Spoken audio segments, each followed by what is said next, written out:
wind, my brothers, of sacrifice. A wind of freedom. A wind of justice. You've come a long way to stroke your cock whilst watching real men train.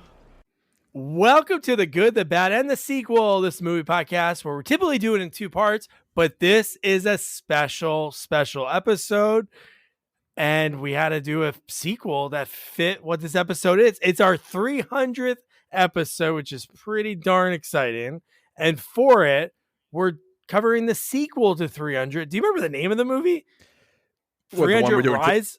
Rise of the Empire. Rise of the Empire. That was the voice of Jamie. This movie had us. There were so many things. There was like not much dialogue, lots of action, lots of blood, boobs. And then also we got like some really weird lines, which we'll go over. But number 300, this special occasion. Audience? This audience is not cooperating right now. It should be clapping. Maybe I'll add that clapping in later. If not, think about clapping. It'll come through. Before I talk about just the craziness that is this movie, I got to introduce you to my partner in this sequel watching journey, Jamie Riccardi. Jamie, how are you? I'm doing good, Doug. How are you doing? I'm great. This is quite the milestone. Number 300. It's so crazy when you look back. Like, man, it's insane. Almost 5 years of doing, during the writer's strike and the actor's strike, we were doing sequel after sequel, back to back to back. But typically just meeting with you 2 nights every month. And it's been so much fun, and we still have a lot more to do. 300, man. That is incredible. And I think that's, who knows? I mean, you look back where we started, no video, sound was awful, coming to where we are now. And we got some iconic people over the years. I mean, it really is. I mean, and I'm going to say, and I think I probably said the same thing last year, is every single person that we've gotten has been just so humble. Like they were just been so you hear these stories of these people, in the business that just, attitudes and all that. I haven't come across anybody except for one that, we'll get him eventually, maybe. Yeah, one day we'll get you Terry Kaiser. I think it was just his manager that was like that. And Bobby, Revenge of the Nerds. Well, also, what's his name from Lasby? George Lasby's. George his guy, yeah. No. Yeah, I mean, we're running out of time. He's got to be like 80-something years old. So I mean, we got to. So next week we're going to do a 300 episode. We're going to do like the year in review. So a little bit at that time, we'll go back and look at not every episode, but talk about some of the early ones that we did. And like Jamie said, you never know when you start this, how long it's going to be. But once you get into it, man, we're having so much fun. What were you saying? So, with this movie, I got to be honest, I was excited, I love the first movie, and I never saw this movie. However, I felt like watching this movie was torture. I found it to be complete torture. It felt like it was the longest movie that you know what it is? If they took out all the slow motion scenes, the movie would be 20 minutes long. Oh, I agree.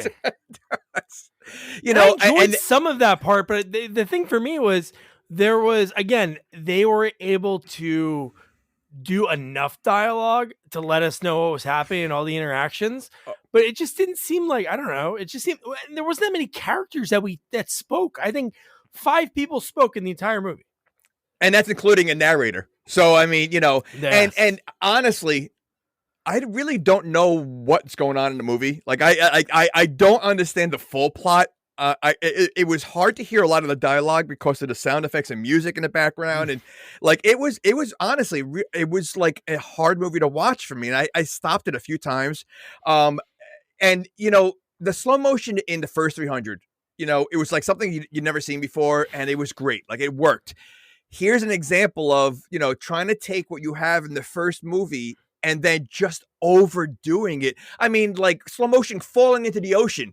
They were slowly drowning, and that was in slow motion. They used the slow motion for every little scene, and it was just such overkill that it was just, I don't know. It was, and the CGI was Like the blood was so ridiculous. Yeah, you know what it was? I was going to say the same thing, and it was funny because the actress was in both. Eva Green, which we see a lot of Eva Green in this movie a few times, and another girl's a couple times. But the parallels between this and Sin City, because I think she was in the sequel of Sin City. It was that, like, the blood was very like cartoonish and like gray, because that was the tones of the movies at times. But I didn't even think of that, like thinking, oh, this looks bad. I was just like, oh, this is what they're going for, because it reminded me of Sin City. Like, I don't know who the cinematographer or the special effects company, but it looked the same. Even the lightning bolts, the dark sky, like it gave me that vibe. Well, I mean, it gives you that. Well, it gives you like a comic book vibe, right? I mean, like the first 300 is like Braveheart. It's just like it's just fighting and action and arms chopped off, and they look good. Here, it looked like a comic book that they were just going through, and I don't know. It was, even the characters. I mean, like the whole story of the God King. I mean, like we're gonna get into that, which is I think ridiculous. Then you have Gollum somehow shows up in this movie. The Hunchback. The Hunchback. He looked exactly like Gollum. Like it was just ridiculous. Like it just I don't know. Like I said, like the plot. I'm like kind of. It was confusing. It was just I don't know. Because you know what?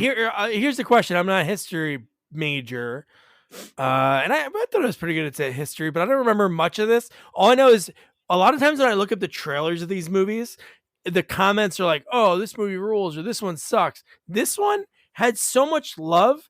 And a few people are like, oh, it's not historically accurate. It's like, who really cares? It's not like we're talking about a movie about something that happened in 20 years that most people know. Like, hey, whoever wrote this stuff down is the person that decided it. So they could have been like, only 5 people died today, Bob. It's like, 5 doesn't sound sexy. 5,000 people died. It's like, people read that, it's like a tragedy. But some of those scenes, like if if it even came close to happening that way, the Navy battles with all the ships, dude, why are they? But my question is, to get to it, why are they fighting? Like, what is the purpose of it? Nobody's kidnapped. That's what, and I mean, the movie jumps around so much from the past to the present to what's going on now. Like you get confused. I mean, there's one scene where he's having sex with Eva Green, and then he's waking up on a beach, and like I didn't know where we were, like what was going on. Then you see Leonardus from the first movie, and like so it just like there was no explanation of what's going on. So like I said, why are they fighting? I don't know. And it was just, and I mean he asked the Romans for help multiple times. He got turned down, and then he walks away. Like until like it was just very, it was weird. Yeah. I mean, yes, some of the fighting was good, and then you get like stuff where a guy jumping off a cliff and he lands on a boat. Oh, like, that was great. That was like something that Jason Statham would do. Correct. Like in Mechanic 2. Yeah, it was. Yeah. Insane. Oh yeah. I saw like I don't know what. It was hard. Like, and I honestly feel like there was more talk than there was action. Like they had these like long dialogues that would like speeches, like motivational speakers, and then the action was like a couple minutes long. Like I feel like it needed like 300. Once you get past the beginning, once they get out there, it's nonstop. I mean, like it's like one wave after another. And this movie just, I don't know, just what is also, and I think there's a big part of it. When you take 300 and you watch it again, these guys are huge. They're ripped. I mean, granted, they have the spray painted abs and all that crap. But you look at the guys in this movie, they're all small. Like they're skinny. Like they're like, they're not intimidating, and I think that's part of it. Like it just, I don't know. It feels like it's too, I don't know. They tried to make an underdog story because Sparta, which it's so funny, like the first movie you see red. This one it's blue because they're Athens. So they want the Spartan army to help and they don't want to. So all those guys are like farmers. Like even the main guy, Thermiclius, right? Is that what it is? Something like that. Don't even ask me to pronounce any of I'll call him Therm.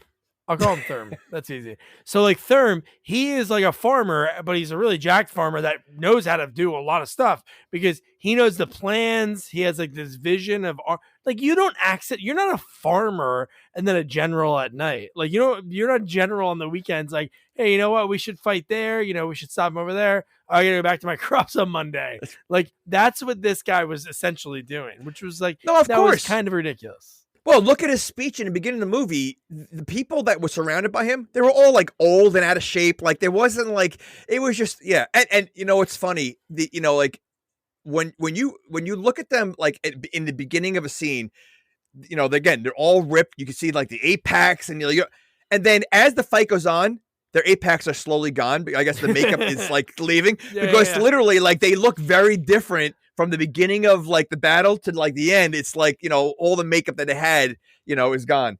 I was laughing, I was like, all right, so obviously the budget for this movie is not the same as the first one.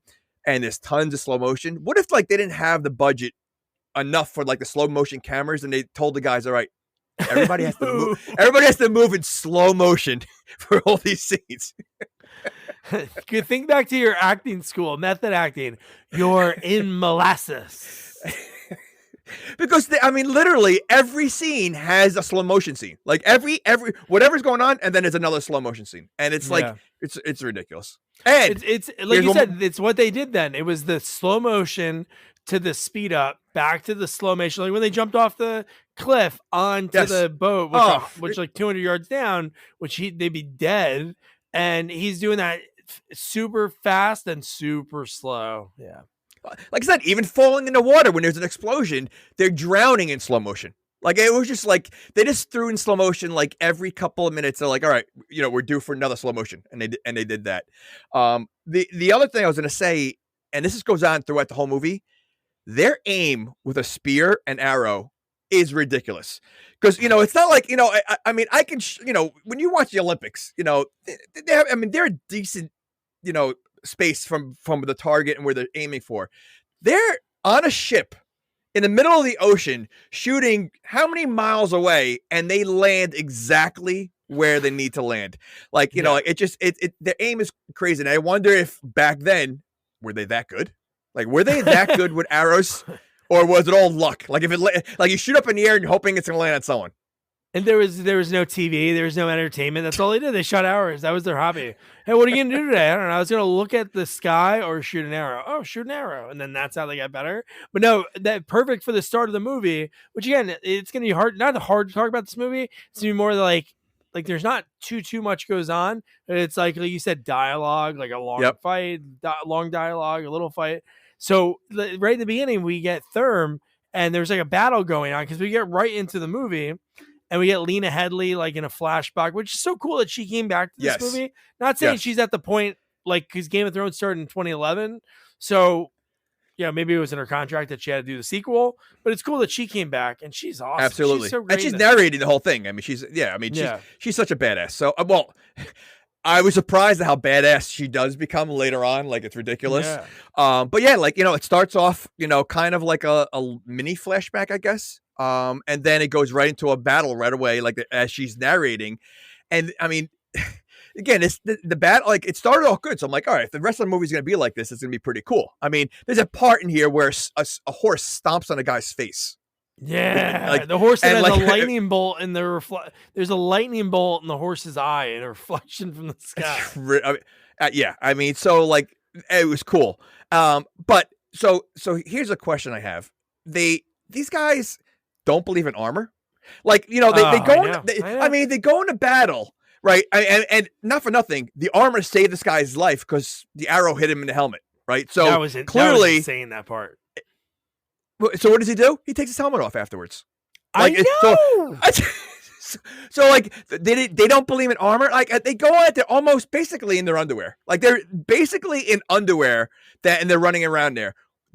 They clearly know that armor's protecting them because it blocks that arrow in the head. Why are they not wearing full armor like the Persians are? Like all Persians are dressed like in like suit of armor with like monster faces. Why do they refuse to wear armor? I know. And I thought about that too. And like, why, again, with all this practice of shooting arrows, that's why they're so good. You would never aim at the face. The only spot that you cannot, first of all, it's skinnier than the rest of the body, and Correct. It has something blocking it. And how about to go back to your armor thing? Like when the Pope would go around, they put him in the Pope mobile. Like, why isn't King Darius?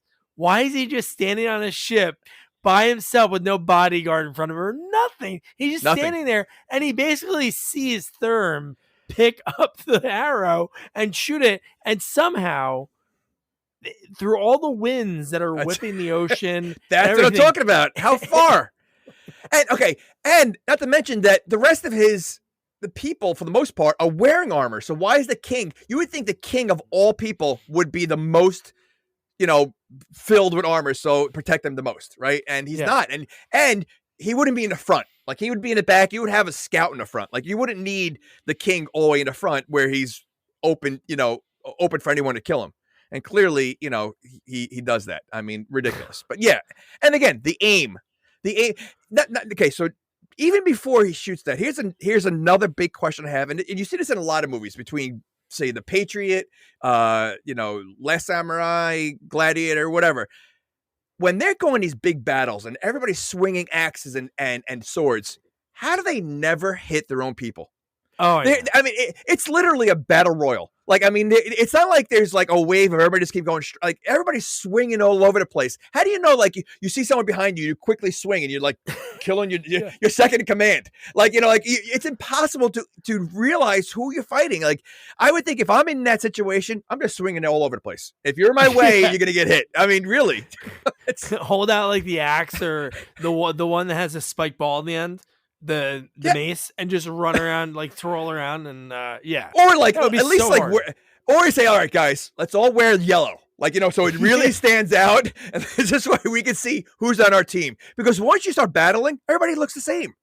Yeah, so they're on ships, right? Yes, for the most part in this movie, all battles. But in the beginning, they're fighting on land. Like, it looks some like of them wet, muddy. It looks dark. So I don't know what the other guys are wearing, but they're blue. Blue gets sweaty and wet. It's like almost dark color, and I feel like those guys are dark. So how would you know?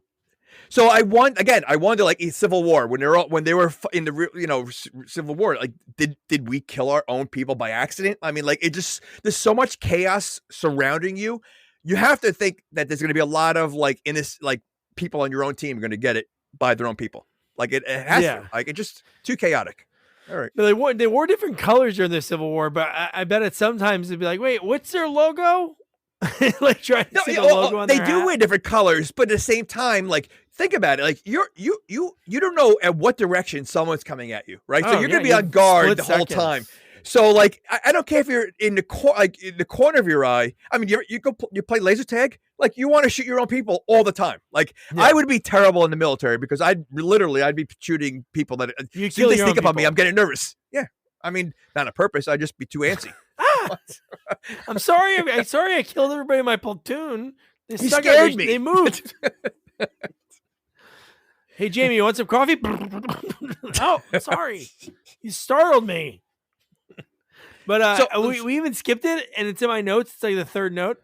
There's boobs. In that first scene, there's like, I guess a lot of like RAPE going on, because we see that real quick, and then we go back to the battle. One thing I had to mention, did you notice? And again, I don't know if they did this back in this time, if all the outfits could be custom made to have like nipples, because Eva Green, every outfit she has in this movie has nipples on it, like leather, and the leather outfits all like nipples, and they're not her nipples. They're not that. They don't get that cold. They probably have to make sure that they realize that she's a female, because when you're wearing all that stuff, you want to make sure who's a male and female. You don't want to grab the wrong one. Well, doesn't Batman have nipples in Batman and Robin? Yeah, he does. Yeah. So I mean, maybe just part of the or maybe it's just really cold there. Maybe it is. It's on the water. It looks like it could be cold. Right. It was so funny because I thought it was like, I was like, oh, it's probably just the first outfit. And then we did the cut scene to that, because after we see her for the first time on the ship, then we do a cut scene to her talking to Darius' son. And this is we're kind of getting this like big flash forward. So she's talking, I forget his name, but she convinces him, Xerxes, she convinces him to go with the homeless. They wrap him in gauze to go live with the homeless in a cave. So the homeless live in a cave that goes to the Fountain of Youth. So anybody can go in there? So if anybody, like so if anyone went in that cave, they'd come out looking like him, like that, which I have so many questions about that pool of water that he went in. It's which sewage. is it's probably like from a nuclear. It's probably all the poop from the town. Yeah, but that water that he goes into changes your looks and gives you S&M armor and piercing. Like, yeah. I mean, he looks like if he looks like he would be wearing a gimp outfit. Like if he took the gimp outfit off, that's what I pictured the gimp to look like. Yeah. Like gold. He was like Gold Dust, the wrestler from the 90s. He was like Gold Dust with like piercings and like chains all over his body, but he wasn't wearing clothes, but he was like wearing chains as clothes, like that was connected to his head, to his face. Like, yeah, I mean, but that's what the water makes you gives you that when you come out. Golden, yeah, it gives you piercing because he goes in normal and he comes out looking like that. Like and it makes him a god. So if that made him a god, why doesn't everybody just jump in there? Yeah, why doesn't the homeless people? Like, really, they were right there. They were so close to being gods. Yes. So or imagine like it only happens once, and all these homeless people are waiting around to like, oh, we could have been in there all this time. One of us could have been in, and we waited. I told you not to pee in it, Frank. But like there's no I unless I missed it, was there any explanation of what that water was? Right, no. So like why he turns into a god, like why other people don't go in there? Because if it does work for other people, they could. If you're talking about building like an army, like if they all went in there like that, because it also makes him grow like 5 feet taller than he was. Like, yeah, but he doesn't do anything. But he doesn't do anything. I was hoping he'd be like the final boss, like something like that. Well, he's in the first movie too. He's in but he doesn't do anything in the first movie either. No. Okay. He's just a statue. So that he's water, like an Oscar. He's like an Oscar. He's a he really he is. I mean, and that water. So the water makes you lose your hair. It makes your voice deeper. It makes you grow another 3-4 feet. It makes you bronze, like change the color of your skin, and then gives you S&M clothes. That sounds interesting. Maybe Michael Jackson tried to do one of those, but it did the opposite. He changes color. It changes appearance everywhere. Maybe he has some of it at home, or he had under the wishing tree. Right. Oh my gosh. I just wish there was an explanation for that. I really do. Like, I mean, it just makes so okay. So his father was the one that had the spear thrown into him, or the arrow, right? Yeah, I think you're okay. For one second, I thought you were talking about Michael Jackson's dad. Okay. Wait, so Michael Jackson's dad had a spear thrown to his chest. Okay. So, I have a question. So he was on the boat. He has the arrow thrown at him and he was wearing some kind of like plate or something, I thought, right? Yeah, it was probably just like jewelry, yeah. So he's in bed with the arrow still in him. Mm-hmm. with nothing like pajamas or whatever he was wearing. So how did they get the armor off him? Because the arrow literally was still in him, and he was still alive until Eva Green took the arrow out of him and then basically killed him. I know. Yeah. Okay. And like, that's how she convinces him to go. Xerxes go do that. No, I know, but like, wouldn't you think like if you're in that situation? Like maybe like cut the arrow, at least like so it's not like so sticking out. Like at least make it as small as possible. Maybe he could live a couple more days. Maybe he could live a little longer while it's sticking out. Like he was clearly still alive. So they just somehow were able to maneuver the armor off him without taking the arrow out. And then okay.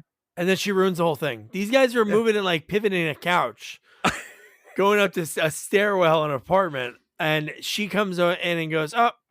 Yeah, in 2 seconds. Pulls the plug. Yeah. Okay. Oh my God. Right. How about the next scene? The next scene was intense because she's doing the voiceover while he's going into while he's going into the gold bath, we do like cutbacks, and she murdered all of his allies. So when he came back, he was alone, and that was crazy. She would walk up, hey, how you doing? And she was just like killing everyone, and nobody else noticed that all the other people were dying. She's that quiet and quick. And everybody seemed to be afraid of her. because even on the boat, she's on the boat with all these like warriors, and no one and she literally kills warriors right in front of them. Makes them and no one seems to care, hey, you know what, that could be me, I could be next. Let's get a revolt going, and just it's one woman, we can't throw her overboard. It's 50 guys and one person we can't overthrow it. No, they bow down to her, they're afraid of her. But she comes across like a witch. She kind of looks like a witch in the movie, so I don't know if that's part of it. I don't know. Or why didn't she go to water? I think she is pale. I don't know why. I don't know why she didn't go in the water. You're right. That's true. Maybe she has piercings or something, but no, she's super pale. So she gives all those vibes. And even her story, that would be almost to throw back to Agnes's interview a few weeks ago. That'd be the movie right there. You get a girl that's battered, and a terrible childhood. She gets trained by somebody, because that guy was training her to do almost MMA kind of fighting. And then they were doing swords. Her story was graphic. They basically tied her into the bottom of a ship in the slave quarters, and she was chained up and guys went down. The fact that we saw that was so graphic, when the guy goes, "Hey there," and we saw him start to take his backpack, his satchel off, and then they cut away. I'm like, that's weird. And she was young, at the time. Oh, she looked, it was really creepy. Yeah, so again, they made her a warrior because she was pretty badass at the end of the movie. When she was fighting, with two swords. Really badass. Yeah, she does a great job in this movie. Yeah, no, she's good. You know what? To me, I think she was the most likable character. Because really, none of the characters really stood out.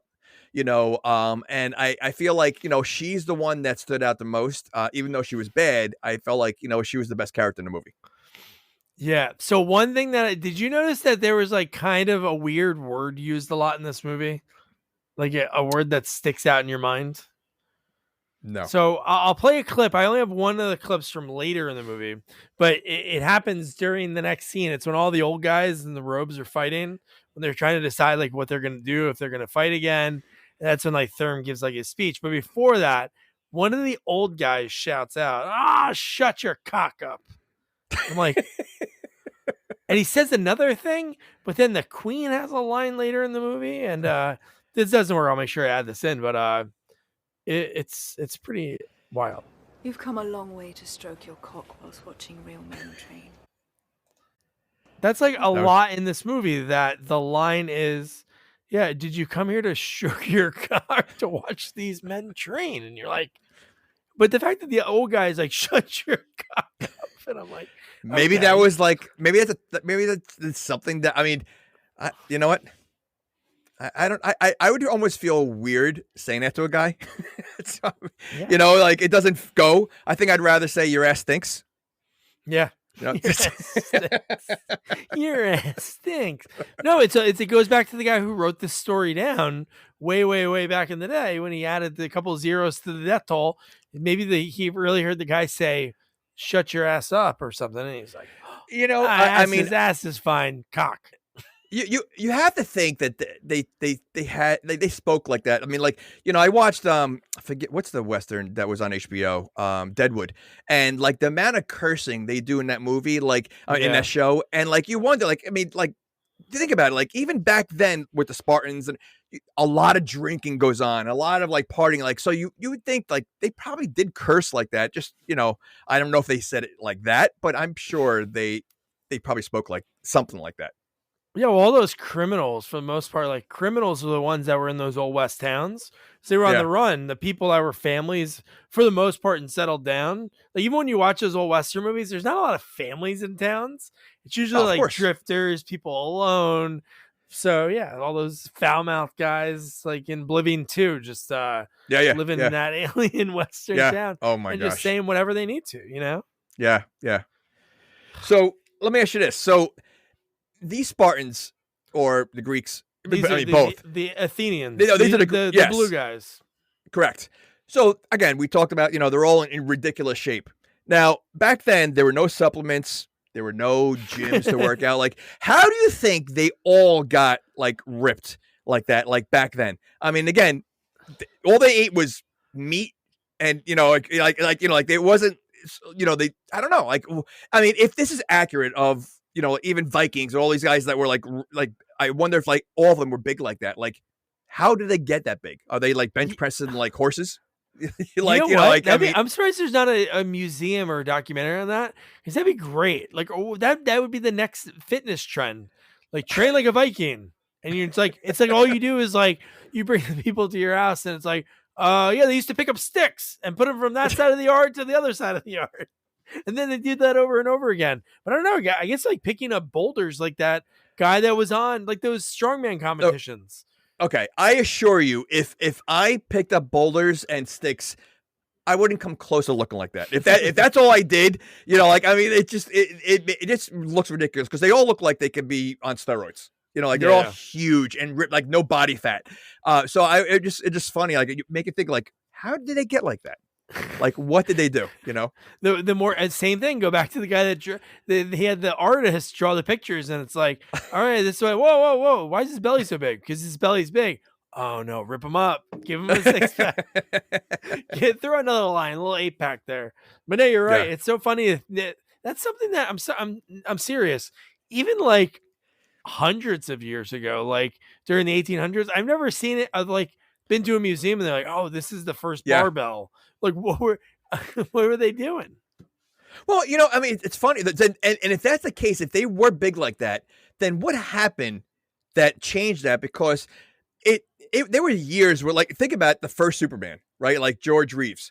He wasn't a big guy. He was just like, he was like bulky, like he was like fat, like fluffy, right? So back then that was big, so like Charles Bronson was like the big guy, like tough guy.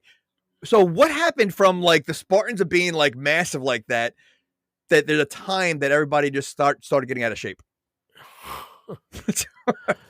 TV fast dinners food. I was going to say fast food. Fast food came. And cable and TV and on demand. And okay.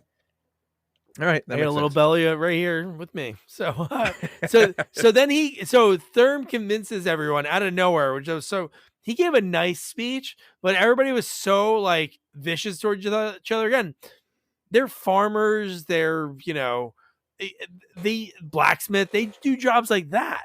Like, they're not doing jobs that are, that they don't want to go to war. They don't have that experience like the Spartan army. So he convinces them because he says, oh, I can get the Spartan army to help. Because he throws like that little hook. So then he visits the Spartan training training grounds. And I love his buddy that the guy ends up being such a badass.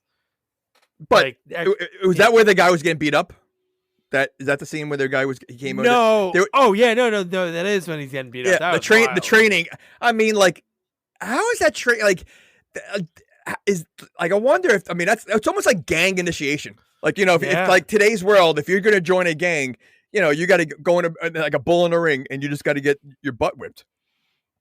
Or cockfighting, whatever one survives is the biggest. So I think your definition of cockfighting might be different than what it was back then. Oh, you're right. That's the way they use that word in the movie. Right. But no, I think it was just that, like, oh, this guy's too weak, throw him out. Maybe he becomes a farmer. Maybe that's sort of how they did it. But no, it was like vicious. They kept beating that guy was already down. Okay, he's out. All right, he's out. And they kept going. I mean, they're stomping on him. I'm like, there was like no like. That's crazy. Yeah. I mean, I wonder if I could see it, I guess, but does that really like make you a good warrior by showing you that you can get your ass kicked? No, if anything, I'm showing those guys are probably kicked out. Like, the guys that lose are probably become farmers. Oh, yeah. And they probably, because it's Spartan is like those guys that lose in the world. How do you think you're going to win when you have 15 guys just stomping the crap out of you and they're all in ridiculous shape? I don't think anyone wins. Yeah, no, it makes no sense, because they're looking for the one guy that's like what Arnold Schwarzenegger in Commando that can like take out 4 guys at once, just like lifting his arms. Or what's his name? James in American Ninja 2.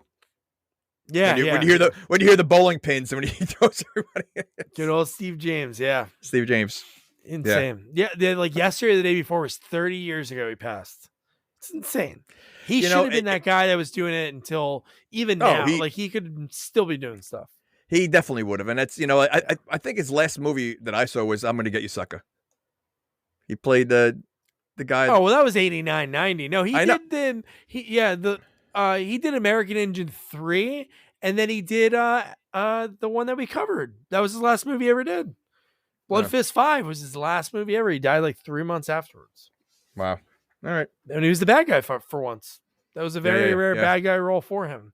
So another thing in this movie that to go with the slow-mo of the era, also the dust flying in the air. And the lens flare. Like they use the lens flare so much in this movie. How about the fact that blood landed on the lens multiple times? Yeah, that was pretty. That was like wild. But but who leaves that in a movie? Like I don't think I know. I don't know if that was by. I thought that was more of because this was the area of people doing the 3D movies too. So I was thinking they were doing not that this is 3D, but they were doing like a cheap like, hey, look at this cool effect. Yeah, but it takes away from the movie. Like it's like you know. No, like, I noticed it too. I was like, that's weird. And it happens like 2 or 3 times. So it, it wasn't like, and again, like to me, it's like, all right, when you don't see that, and all you're seeing, like the camera's like zooms in, like you watch the battle on Braveheart, like if you feel like you're there, like it's nuts. Here, when you start seeing like the blood on the lens, it's like, all right, they're making a movie. It's like it's and the fact that it's all CGI to begin with, and then you have this splotchy blood on the lens, just looks so stupid. It looks, I thought it looked cheesy. Like it was like, oh, why are they doing this? No, I know, but the only thing I thought of was like, oh, they're just trying to like get the audience like, hey, this is cool. It was just, it made no sense. Well, but those other things, the lens flare and the dust flying, from this point on, it was like so bad. I remember, oh man, why do they keep doing this? Well, again, it's because the budget. I mean, I don't know what the budget was for this movie, but I'm assuming it's definitely not anything near whatever. Maybe the past movie, and it shows. So they had to do whatever special effects they can do to try to, and that's what it is. I think they, made it. I don't know. Like I said, I think that's part of why it was hard to watch. I feel like it came across like a cheesy, like B movie. I felt, and with the special effects and everything else, and it kind of ruined it. I think it kind of ruined it for me. Yeah, no, there were parts that, again, I'm not saying this movie was great, but there were some things that were really cool looking. Like the visual effects on the water were really cool, which we'll get to those battles. But so at the end of the scene, the whole point of this was him trying to go say, so he can honor his word that he just basically lied to everyone. And the queen was basically, I have no interest. And twice. She told him no. He went to her twice, and she said no twice. Insane. But then the next scene, again, no, I don't think people know how badass how the hell even say her name? Artemisia? I should know how to say it. Eva Green. We'll go with Eva Green. So Eva Green. Yeah. So Eva Green in this movie. Oh my gosh. I don't think people at this point know how badass she is, like, which they should, because I don't know if she took credit for murdering all those guys, but when the one guy who they have like tied up, this is when he says, "You're a whore from the Eastern Seas." And I wrote this down because this is such a trope with bad guys in so many movies. Eating an apple with a knife or a sword.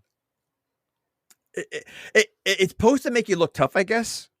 They use it so much. It is a trope that, it is. They do it all the time, and it's like, and it's the way they're cutting it. It's like, that's like a real man. Like, I'm so tough that I'm going to eat an apple with a, like, I could, I think you're tougher if you have like a steak and you're using the sword to cut the steak. It's an apple. I mean, let's not get crazy. It's usually one-handed. That's the fancy part. They do like the one-handed. They're holding it. Like, they grab that.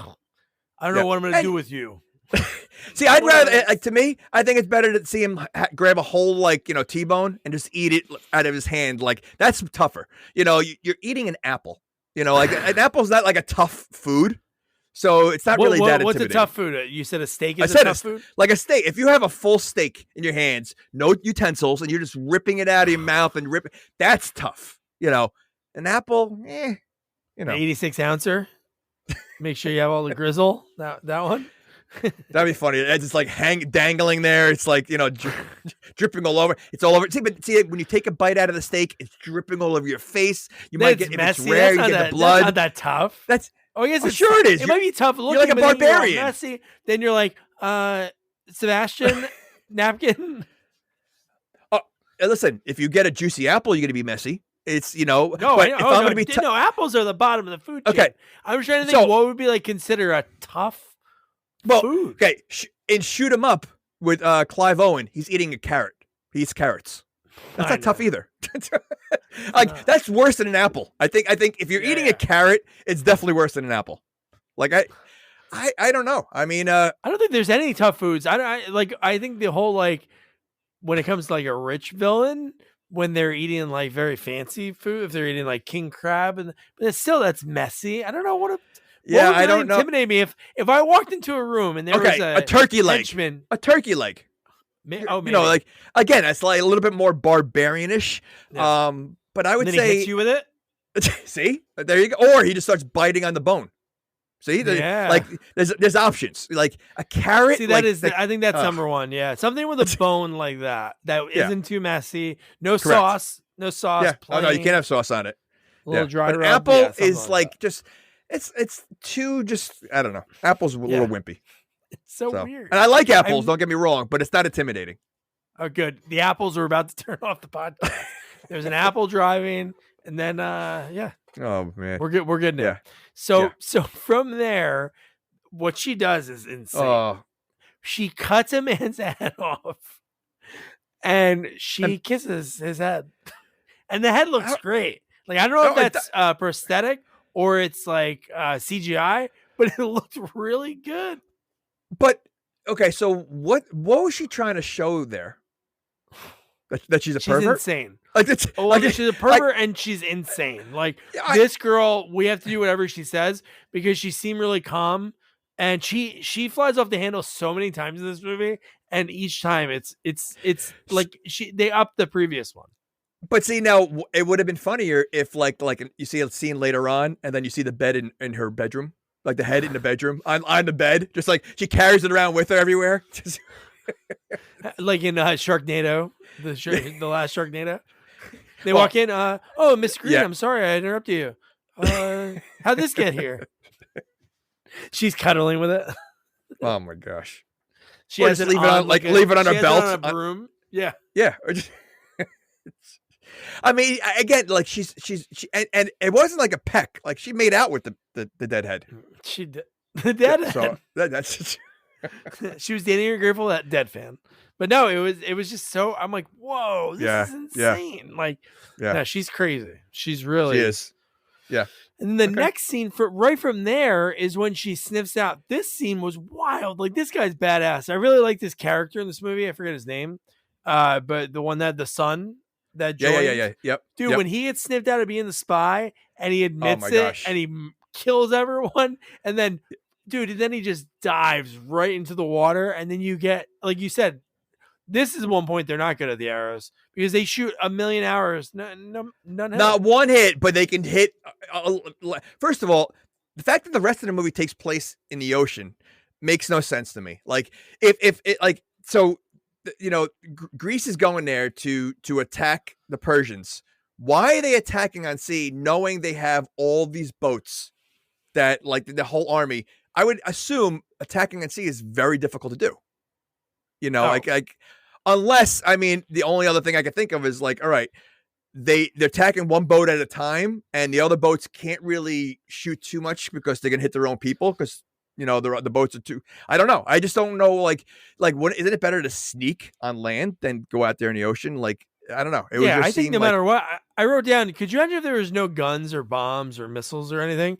There'd be so many people. Like, so many wars would be stopped in no time because it'd be like, oh yeah, we're gonna, here it's like, oh, I gotta press a button. Honey, I gotta go to the bathroom. You press a button, a bomb goes off.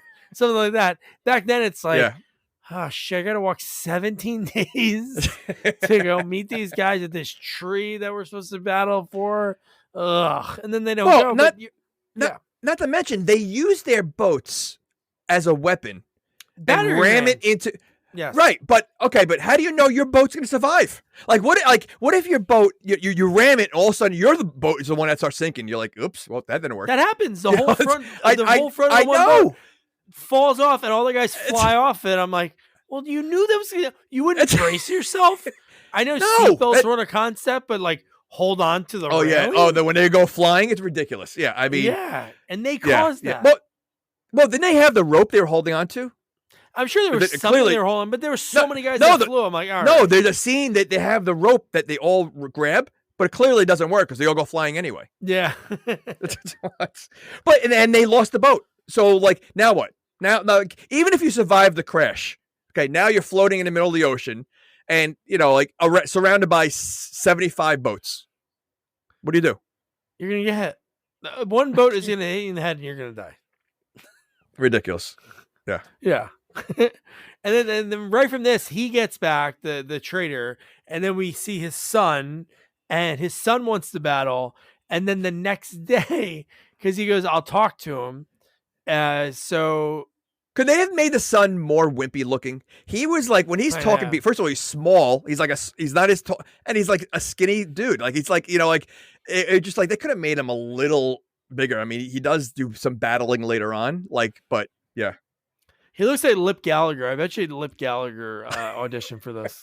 He has the same face as him, the same look, and I'm like, man, I bet you But no, you're right. He is a whimper again. He's like a farmer. He's probably like so, the kids weren't going to school too much back then, but like the fact that that he was like, Thurm was like, hey, you know what? I'm not gonna, I'm gonna talk to your dad, and then the next morning he goes, okay, if you want to fight, go on my ship. I'll protect you. And it's like, the guy just said he doesn't want his son to battle, and then you're gonna bring his son into the battle, like against and Eva Green wants to kill you, so you're gonna bring him on the one boat where it's gonna get attacked. Yeah. Okay. All right. God. And then we have our first Navy battle. This is a cool. Like there are some things in this movie that are cool. Like his speeches I thought they were pretty cool. But I love the fact that you get his speech and then you come back to Eva Green, and hers is like. She's like, I want you to destroy all of their ships. Like, she is like, she wants everyone dead. She doesn't hold anything back. She's a bad guy that would not protect people. Like, except in the scene right after this, she should have murdered him when she had the chance. She has no loyalty. I mean, I would not want to be on her team because you don't know when she's so bat crazy that you don't know when she's gonna just turn on you. But all that whole beginning about the brother and seeing him. He does like, what's the point of that whole scene in the beginning? And he does nothing in this movie. He does absolutely, like, it was like a wasted character almost. Like, we got his backstory of how he becomes that guy or the god, yet there's nothing else that goes with it. Like, it made no sense. Like, if you didn't have that whole scene and just had Eva Green as like avenging her father or whatever, the movie goes on. Yeah, like you didn't need that part, so like I just don't understand why they even had it in there. Yeah, there was no time that he helped or hurt her. Maybe it'd been good at one point, like she needs help, and then but he doesn't really like. It wasn't like she was asking for help. He just was like, I'm not going to help you. But it wasn't like she was in a situation like hold my arm and then let her go because you basically killed my dad or you manipulated me and kill all the people I love. No, nothing. But she is badass because in this battle, again, it's so hard to describe these battles, especially the ones on the ships. They're obviously going back and forth. And then they win. Like Athens somehow sort of upsets them because of a strategy of like going into the circle, like this whole weird thing. But my favorite part of this whole movie, and it's kind of like a running bit. It only happens twice, but I think it's so funny. So was it the slow motion? Was it the slow motion rowing? No, not the slow motion rowing. Okay. But no, when she appoints a guy, so she's in charge, right? She appoints a guy minutes before the battle starts. Okay. What can he do? It's like if I appointed you as like a head coach of a team or like a GM of a team, like, hey, you're going to be the GM of the Giants on Sunday. You have no time to make impact. You have to like even as a head coach, you can't implement strategy. Same thing with this guy. She appoints him and they lose and she kills him. Like she throws him into the ocean in seconds. And in my head, I'm like, he had no chance. She did not waste any time. Well, yeah, but she clearly set him up. She must have not liked it for whatever reason. Yeah. And so, if she's going to pick you to do something, you're pretty much not going to make it. No, yeah, and I love the one guy was kind of going against her right after this. Like, oh, we should have done this. We should have done that. And then he was like talking shit to her. And then within seconds, she's like, I want you to lead the Navy into the next battle. And he's like, oh, we will win. And she's like, I want to win tonight. He's like, oh, we will. And I'm like, you just saw what happened.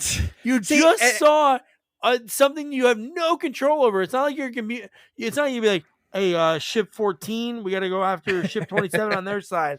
There's nothing. You're just watching it. It's like electric football. No skill. And again, you see this in movies all the time. You have that one leader who will kill one of their own warriors, and you're surrounded by all these people. Why are they not revolting? Like, they have to be saying, that could be me next. I mean, if she points to me, like, so why do they take the orders from her and continue to do that? Like, it makes no sense. And again, this happens all the time. Like, no one ever goes against the captain.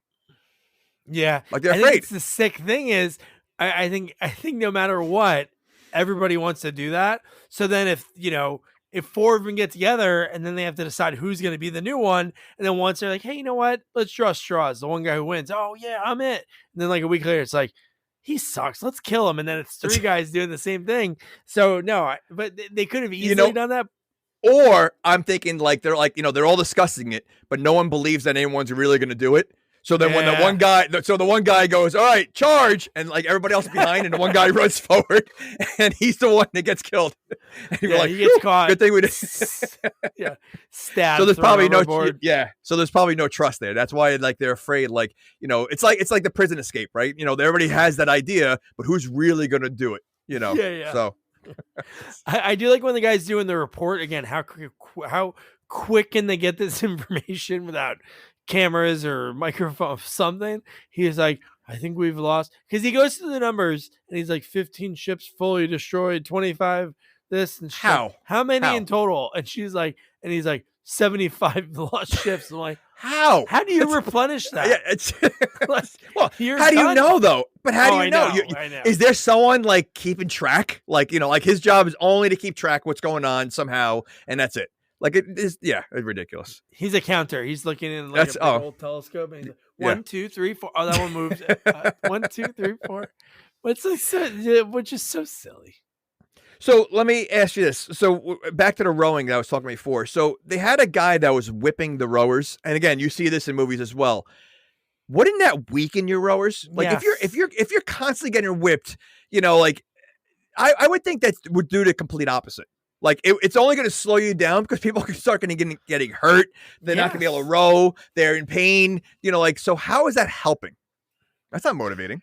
Yeah, I think the only way they should. I think there's no way in hell that's what they ever did.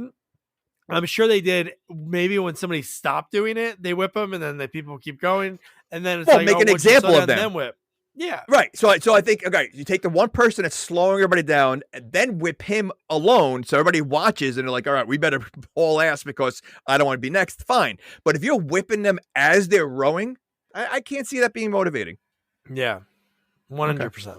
Insane. Okay. The just in the insanity of thinking like, hey, I'm going to hit this person I want him to go on top speed. As soon as you hit him, he's going to buck. And then he's not going to. Then he's going to slow them down. They're probably thinking it works for a horse, so why not work for rowers?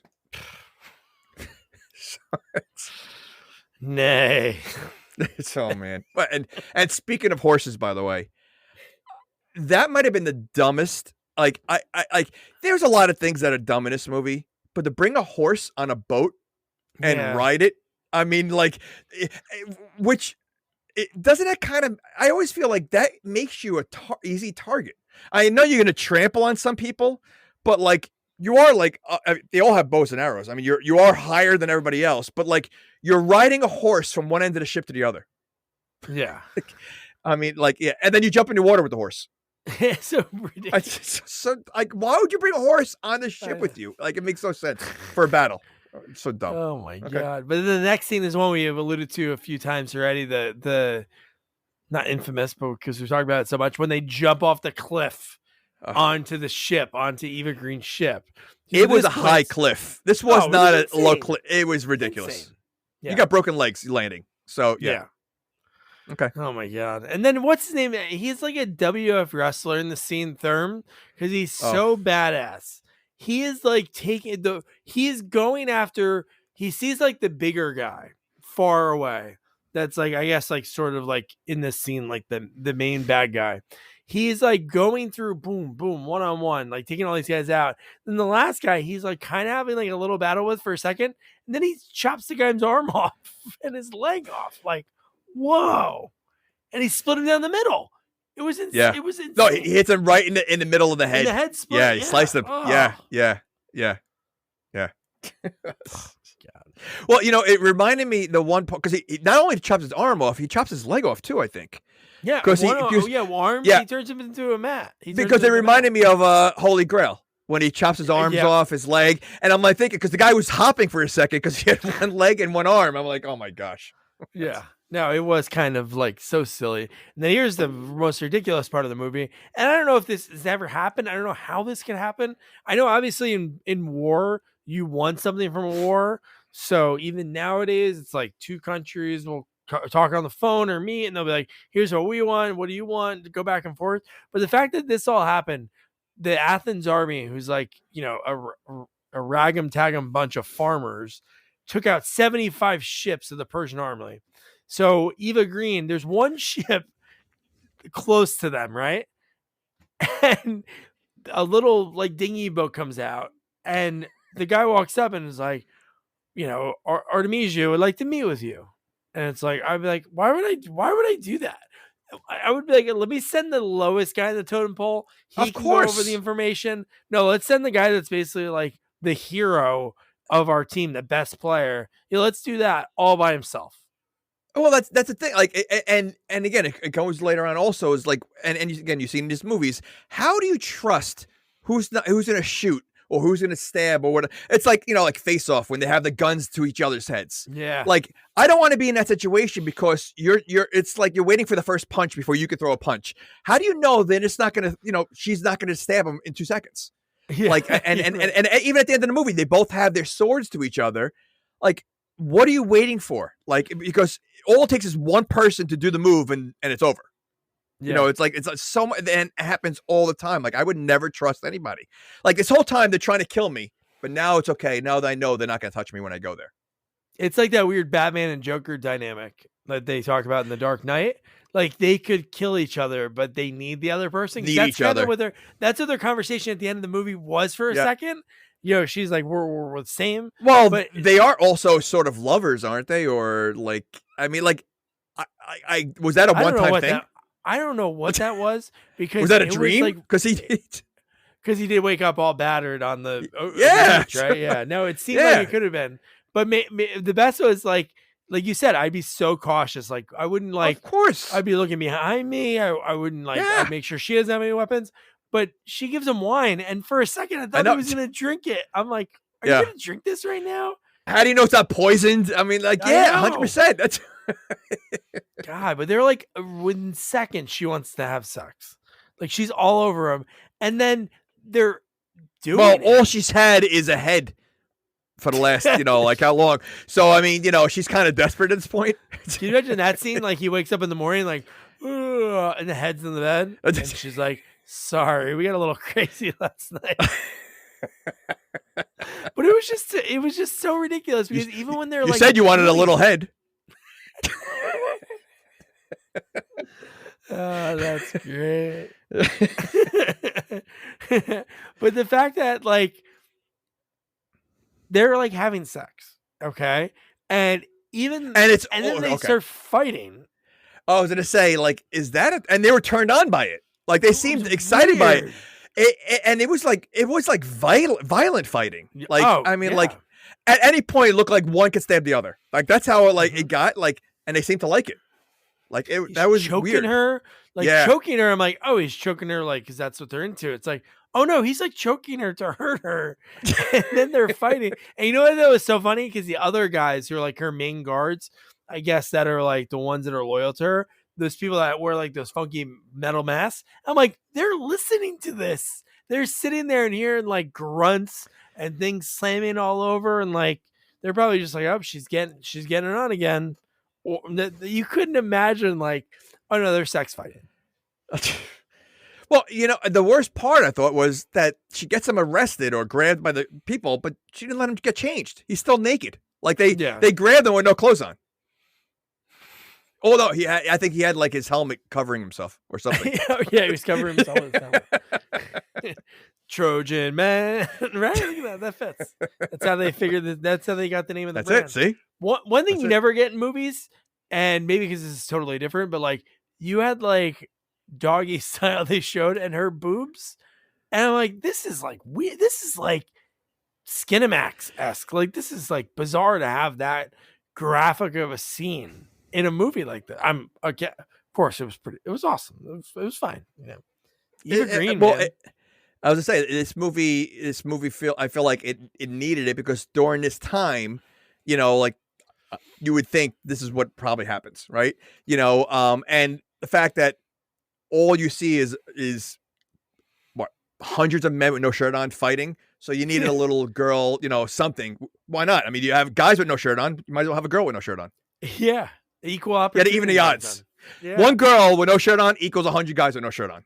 Yeah, there's no other women in this movie. It's her, the girl we saw in the first scene, and the queen.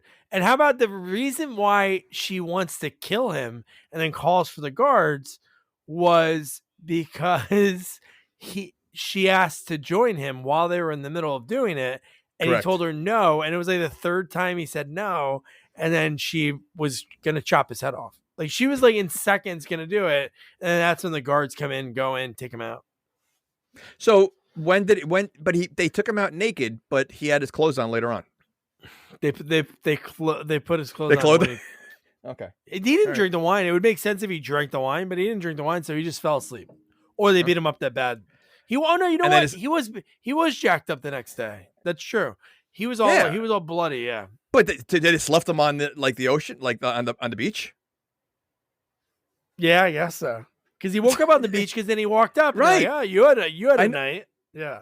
But why would they do that? Like, it's just so weird. Because again, you're giving him a chance to go back and kill her. Yeah. Like, so, it's like all these, the tropes in all these movies. Why do the bad guys always leave that one guy? Like you said, maybe it's the Batman Joker thing that, it's more fun having someone that I can battle with. Yeah, I think I've mentioned this before when we've talked about this conversation, but there's a Seth MacFarlane. It's called The Cavalcade of Comedy. It was a DVD that came out probably in the 2000s, like maybe when Family Guy was off of the air for those 2 years. But on it, they did a Wile E. Coyote Roadrunner sketch, and he caught him like in the first minute. It's like a 5-minute thing. You know what I'm talking about? I think so. And he's like depressed. Well, he catches it, he eats it, and then he's hanging out with his buddies. Yeah, and he's just depressed, looking at the skull on his mantle. Yeah, because that's what he lives for. Like that's his life. So maybe for the Joker, Batman, they wouldn't have. They need each other. It's funny. I just saw the Dark Knight the other day, and I mean the way he says "you're too much fun" or something like that. He says that to Batman, like I need you. I'm not trying to kill you. I need you. So yeah, I guess. I mean, I don't know. I mean, obviously it backfires later on. So I mean, it's not a good plan. No, it's not a good plan. One thing that was really cool, and I wonder if this is historically accurate. I got to Google it and do some research. But how about when she asked for her personal guards to go in, and they have like those leather backpacks, and they start swimming? I no joke. In my head, I'm like, oh, those must be bombs. Like my brain just said bombs. Like I'm thinking, oh, they're gonna light themselves on fire, and obviously it changes in a few seconds. It's really, the scene's pretty quick. But how about like Eva Green? They're so close to them. Yep. Eva Green is able to fire that arrow and shoot the spy right in his heart in front of his kid, man. She hits him multiple times. Yeah. And again, like how far away is she that she's able to aim? And again, like you said, you're on the water. You got to think there's wind velocity, all that stuff. Like there's no way you're going to be able to shoot an arrow. Okay. You're lucky if it hits him once. She hits him like 3-4 times. So the fact that she has that good of an aim, like it just crazy. And again, it goes along with everybody else. I also like, how do you get chosen? Like, and you see this with movies with castles, the guys that climb the castles, with the ladders, and, the guys in the boats that are swimming, they're climbing the side of the boat. I don't want to be that guy. because they're clearly like you're an open target. They're waiting for you. You know, like when you climb the castle, they're throwing the hot oil on you. You know, as you're climbing, like you're not making it. So how do they pick who goes and does that, and like who wants that job?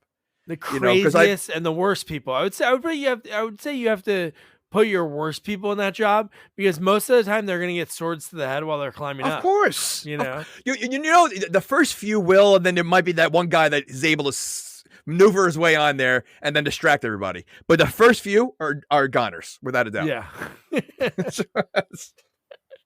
But then this guy's dying, and he goes to his kid. He goes, "Fight on, boy, fight on." And then we get, dude, how about this was the first thing in the movie that was, again, not a lot of it's believable, like the sword. You know, I guess people could be that good with a sword, but when you had those giants, that was kind of like Mountain from Game of Thrones, throwing like giant fireballs in the sky. Oh, he had like a hammer. He had he had a flaming hammer, like ridiculous. Yeah, I mean.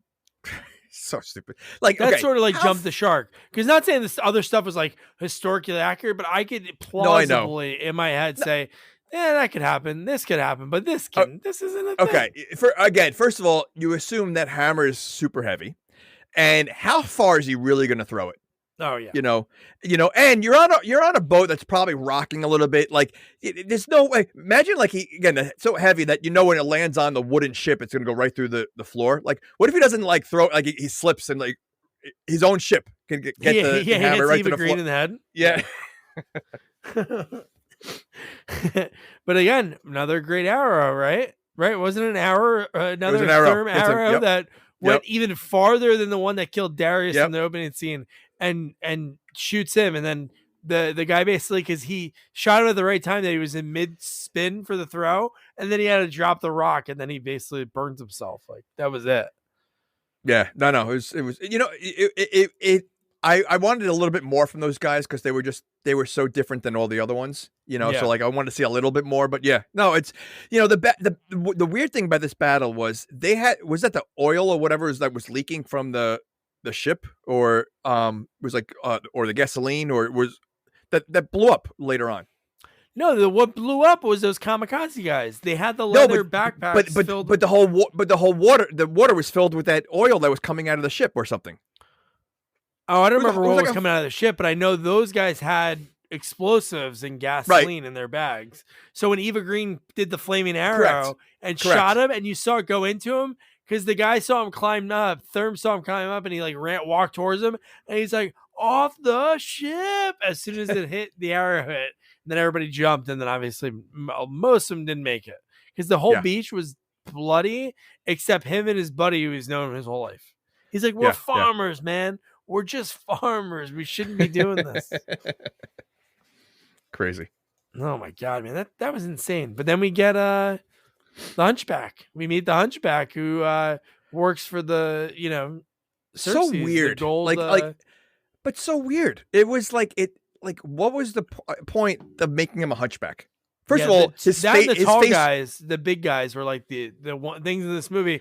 Obviously, him turning into gold and getting piercings in water is pretty ridiculous. But these are I guess these are the three most ridiculous things. I could see the tall guys more than the Hunchback. I mean, he was a monster. I mean, he literally looked like Gollum. Like his face was Gollum.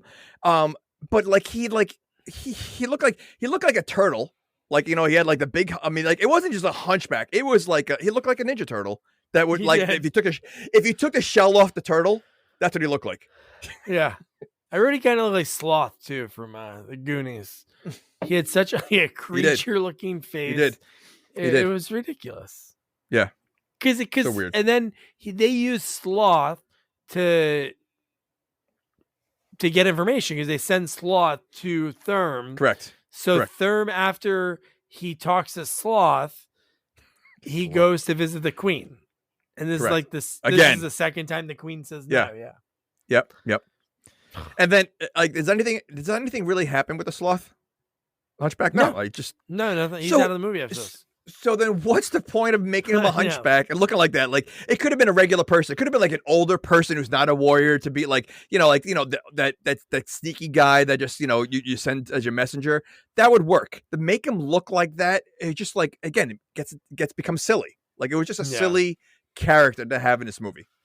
Yeah, it's so silly. And he was basically like, it was like he was working for the gold guy, Xerxes, and then he was working for Therm and the Athenians, because when he goes back, he brings the message back to Xerxes and Artemisia and lets him know all the information. I think it was like how many ships they have, how many guys, like what their plan is going to be. And then he goes, oh yeah, Thermiclius is alive. And she's like, what? He's like, I saw him with my own 2 eyes. And that's when she's like super pissed off and she wants to go like murder everyone. Yeah. At this point. Do you think that the hunchback should even be speaking English? Like, no. he looks so much like a monster that he should be grunting. Like, there shouldn't be any words that come out of his mouth. He should sound like he's gargling marbles. Like, there's no, you're right. No words should be coming. No. And it'd be like, okay, take this note to the people over on the other side of the mountain. That's it. That's all that guy should do. Yeah, There's no way anybody took the time to be like, hey, we're going to teach you how to read and write, bud. Especially coming from that side. Like, they're not teaching him anything. It's just... Or maybe he was the last guy that got beat up during a training. Yeah. That was true. Yeah, he got his ass kicked so bad, they shifted his spine, rearranged his face, which could make sense, how brutal they were destroying everyone. Yeah. But so then they go into, somehow Thurm convinces them again, even though so many people died, hey, we're going to do this, maybe they're going to help. Because that was what he kept saying, like, oh, Sparta, maybe they're going to send people in. She said, no, 2-3 times. Doesn't he also say something like, we're probably not coming back from this? Yeah. It makes it, so, like, who's volunteering for that at this point? Because I'm not sure even they know why they're fighting. So okay, listen, we're gonna be outnumbered by a lot of ships again. There's gonna be, we barely made it out, made it out alive this last one. This time we're probably not coming back. Then why are we even fighting? Like, what's the point of it? Like, let's just go home. They never said anything why. All they basically said was obviously Persia wanted to take over Greece, but it was like, I don't know, wouldn't they wouldn't Sparta have helped earlier if that was really the case? What do they think? Persia would take over all of the country? Oh, we'll leave you your part. You guys are good. No.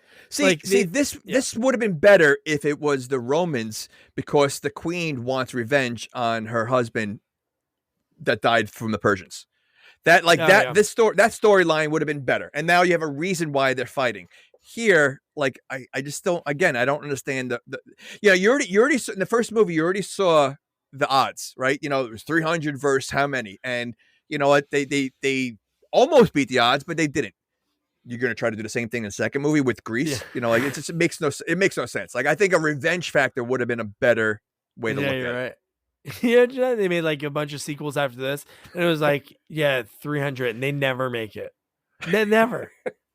It's really just the story. 300 people die every time. People die underneath.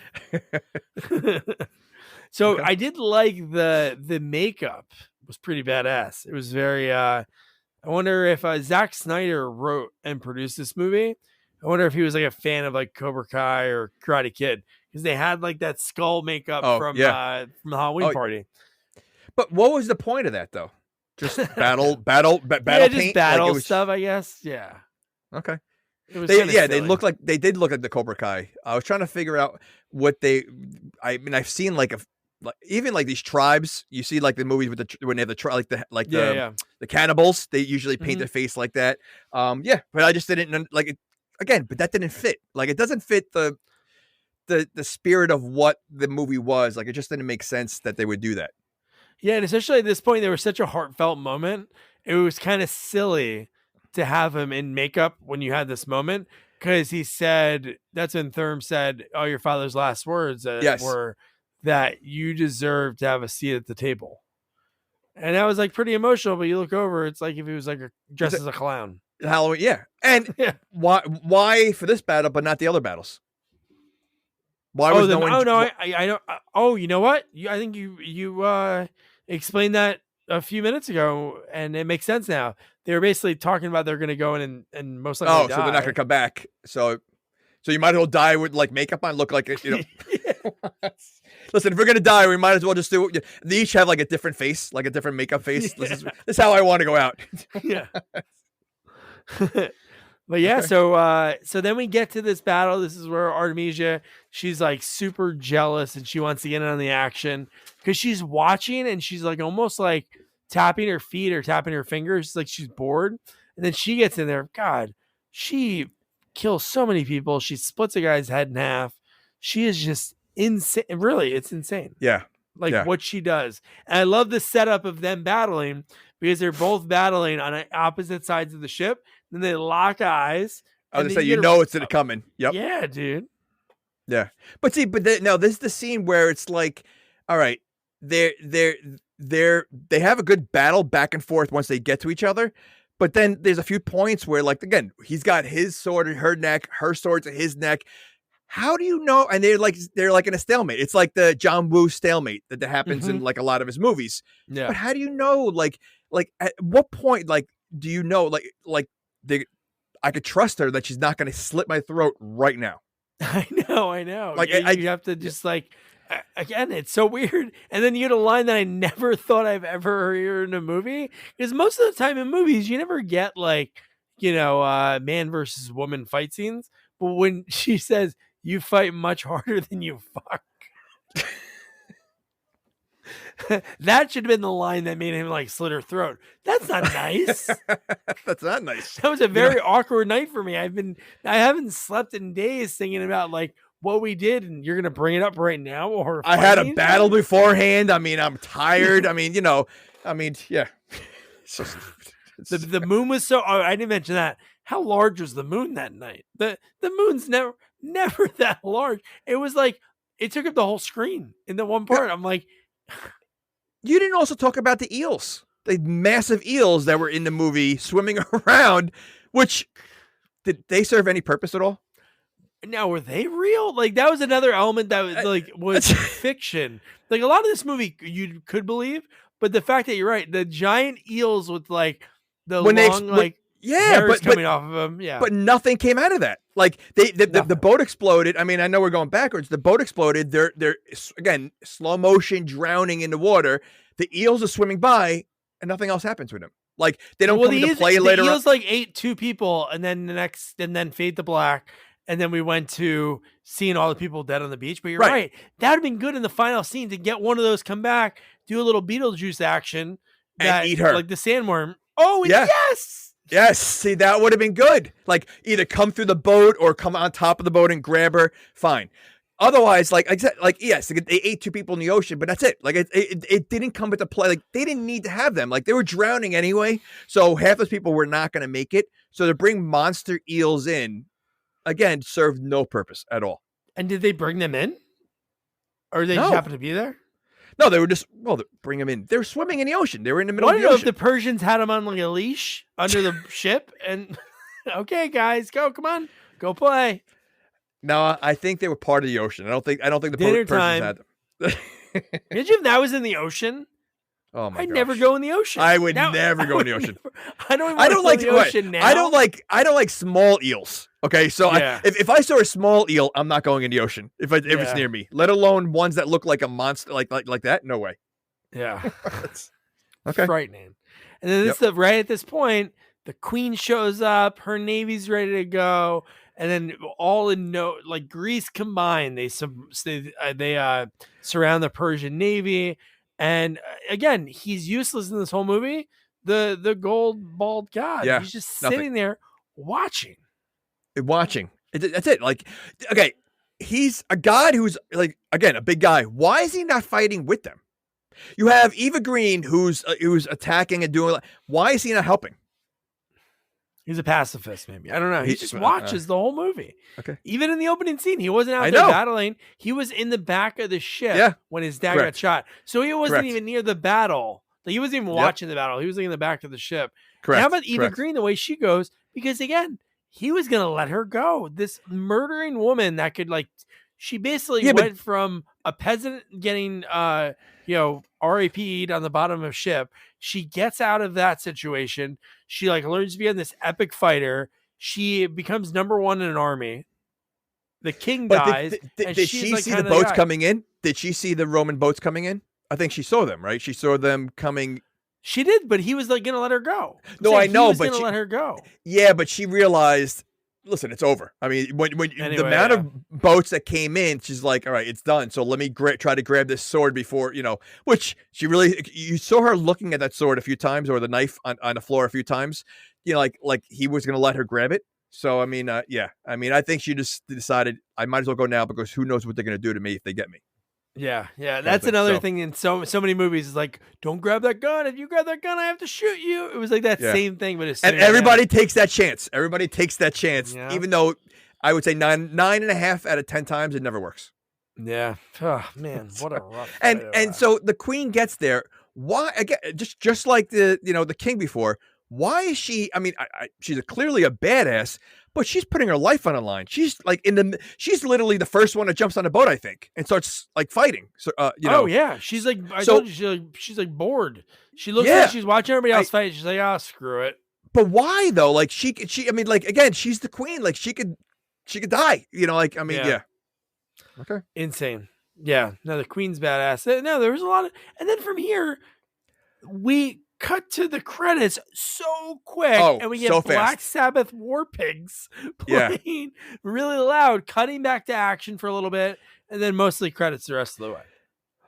I mean, because there's a huge battle going to happen right now, like before the credits happen, because the queen just gets there. All she did was go to one boat, so there's still all these boats around her, and nothing about the brother. Nothing like says like, what happens to him. At least give us some like words. Like sometimes they'll, like how they do like in Fast Times. They say, oh yeah, this guy went here. This say, hey, I love that you chose the Fast Times. Or the end of Animal House. I always think of the end of Animal House is a good one. Animal House. Right. So you could say like, yes, the God King ruled for the next 20 years or whatever. Like just something, give us something. No, it literally ends right before a battle. Like, yeah. Okay. So-and-so invented the Post-it note. Like, Blukowski, he became senator. That was his thing. That's the best. Yeah. Oh, and then he didn't. And then and then one of the people in that, didn't they join the army? And then they got shot by their own people. Oh yeah. No, Niedermeyer. Niedermeyer. He went to Vietnam and he got shot by his own people. Yeah. Oh so man. Funny. So that was 300 Rise of the Empire, whatever it's called. Jamie, this is a perfect movie to do for our 300th. Again, it wasn't easiest to talk about, but it was the only way to go. There wasn't any bowling sequels for us. So would you recommend anybody to check this one out? I would not. I think I don't think it's necessary. I don't think it's entertaining enough to watch. Watch the first one again. I would just watch the first one again. Watching this makes me want to watch the first one again and see how slow motion should work, and not in this movie. I really, there's no sense. Like I said, there was good action, some scenes, and but it literally was a torture to get through. And I had a hard time getting through this movie, so I would say no. Yeah, no it's need. A shame for the main guy because he wasn't in much after this. So maybe it was a better script or the better way the movie was put together overall looks wise. He could have maybe became an action star because I thought he's pretty good. And I was surprised when I looked at IMDb he wasn't in more after this. Same with Eva Green. I know I've seen her and stuff after this year, but I'm shocked that she didn't do like a full action movie. She was in a Bond, right? Wasn't she one of the newer Bond movies? I don't know much about her. But I always hear I've heard her name so many times. I do. I know all about her. So, but I mean, I know I've heard her name. She was in Casino Royale in 2006. Okay. She was in Penny Dreadful. In a bunch of stuff. Yeah, she was in a bunch of stuff. I just didn't know what. This. Her looks like don't stand out. Like I mean, like she looks like if I've seen her so many times, I forgot that because she looks very like she looks like a Jennifer Love Hewitt. Like Jennifer Love Hewitt had that like girl next door kind of look. So does Eva Green, right? She doesn't so I feel like I've probably seen her so many times and not realized it. So yeah.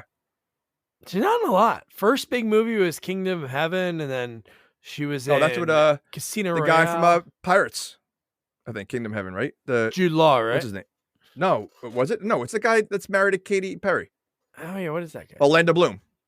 Orlando Bloom.